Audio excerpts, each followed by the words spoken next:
let's say I'm selling my practice and you're helping me. Sure. Do I just receive my full payout up front and then I'm gone? Do I have to, is there a transition period?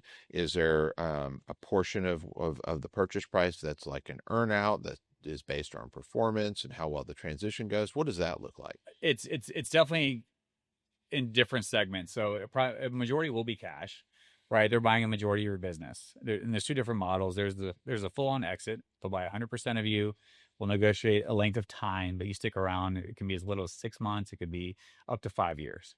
There's the joint venture model where they're buying a majority, but you retain a minority interest in your business. And it's really kind of betting on yourself and having to go into more detail on what that really means, for a client. But the typical deal structure is going to be cash majority, 51 to 80%, let's just say, of that deal.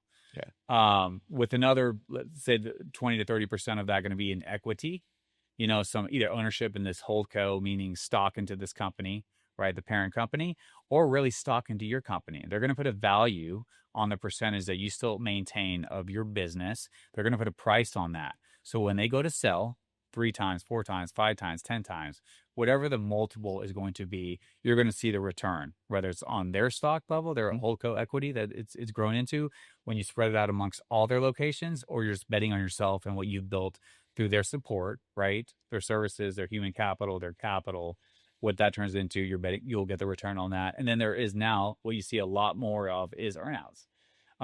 Again, during the COVID period, 2020 to 2022 was kind of a funky year. 2023 was actually the worst year in M&A since 2011. It's picked back up.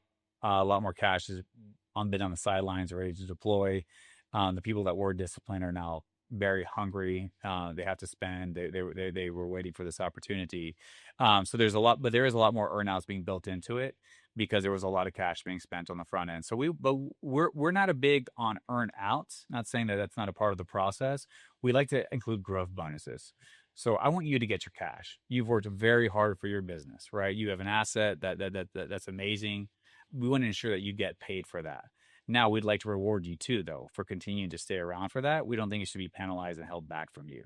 So while there is earnouts, meaning they're going to pay you a percentage or a sliver of that every, a third of it, a fifth of it, however the time you commit to stay with that company for that amount, we like to give you a growth bonus, meaning if you continue to produce and grow, especially on the scale that you're already doing, right, with their support, they should help you lift overnight, at least on average about 20%, that you get paid for that.